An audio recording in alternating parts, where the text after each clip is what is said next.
Coach has shown a lot of confidence. We're just talking to JT. He says you're ready for this moment.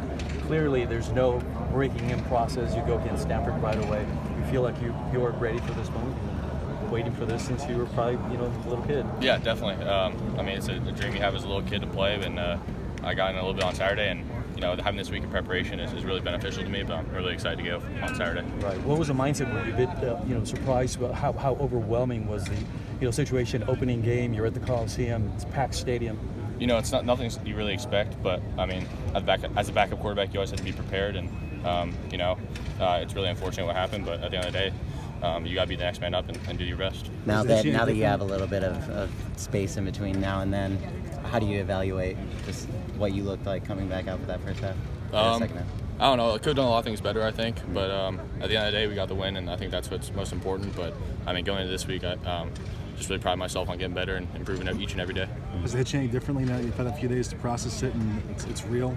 Yeah, it was definitely weird waking up Sunday morning. Nothing changes for me. It's just going out to practice. This time it's just with the ones instead of the twos. But, it's just really good to get out here every day and get working. What was Graham's biggest message to you? Nothing in particular, just next man up mentality and, just football. And it's just the same game I've been playing forever, Nothing really changes. What are some of the other guys saying to you about supporting you out there? Yeah, they're doing a really good job, especially the vets like Pitt and all those guys. They're just doing a great job of, just giving me a lot of encouragement and confidence and just going out and doing my thing. Confidence-wise, it's got to be great. The coach has already said you've got the role. You don't have to worry about it day in and day out. You earned it during the right before the season, preseason, right? Yeah. In terms of not having to compete for that spot, you know that you've already got it down. Yeah, definitely. And I think that was the biggest thing. Being named number 2 is regaining that confidence that you lost in not being the guy. But I think coming out here with the ones and getting many reps, that helps a lot. What about your family's reaction? They're excited for me, as always. I'm sure Mom's a little worried, but, that's to be expected. You're encouraged by the true freshman at Auburn, the true freshman at Boise State, the kind of results they had? Yeah, definitely. I mean, they're doing a great job, and I mean, even someone like Trevor Lawrence last year, it's evident, or Tua in the championship a few years ago, it's evident that true freshmen can have success at this level, and that's really encouraging for me. Kedon, does your mindset change at all coming into this week, knowing you're the starter versus being the backup a week ago, and especially that being your first game? Yeah, I mean, not really. You train, as Coach said, you got to train to be the starter, and now you just know you actually are. So, you want to take everything as seriously as you can as the backup, but now you're a starter, you have to. You only had 8 pass attempts in the second half. You pointed the lead, obviously. Do you expect the full playbook to be open to you on Saturday, or what's your anticipation? Yeah, I think so. That's a question for Coach Harrell probably, but yeah, I expect it to be. Have you been surprised by anybody who's reached out to you about the job? I've gotten a lot of messages in the past few days, but nothing that stood out. Still feel a little surreal?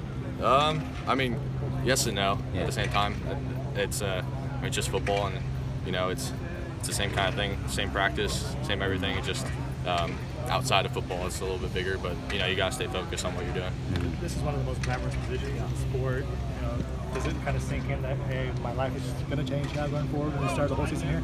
I mean, a little bit, but I'm just focused on what we're doing here and not focused too much on the outside stuff.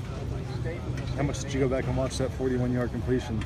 I didn't watch it too much on film. I saw it on my Twitter feed a lot, but I didn't watch it more than a few times on film. What about the interception? Did you? That one I watched a few more times, yeah.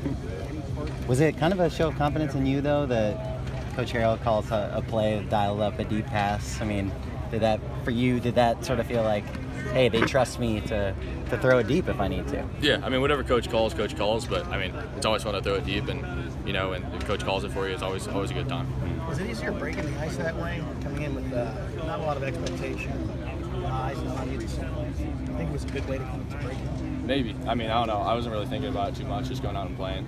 But I mean, now going into this game, it's definitely easier knowing that, or having that half of experience. Even if it was only a half, it'd be much easier than coming in cold. How exciting is it to get out there and go tempo and go real fast? And you didn't really get a chance to do that. Yeah. How much are you looking forward to doing that? No, it's great. And I mean, you're right, we didn't do too much because we were worried about the clock and everything. But I mean, on that 41-yard reception they're talking about, we had a long run right before that. We went right back to him and hit him deep. So I mean, you can see that tempo really hurts them when they're on their heels. Keaton, your dad, I talked to him a little bit earlier. He was talking about how you've always sort of had an even keel through most things throughout your life. Is that something a lesson you learned, maybe particularly from a football coach or someone in your life, or has that just kind of been your general way to go about things? You're never too high, never too low. Yeah, I guess that's kind of the way I've gone about things. That's something Coach Harrell harped on when we first got in, is you got to be a guy that's on your best days and the worst days the same guy. You can't get too emotional. But yeah, I was joking with my dad earlier that he used to coach me in basketball, so I was like, maybe it's because you used to get all crazy on the sideline that I used to be even keel to try to even that out, but I don't know. Okay.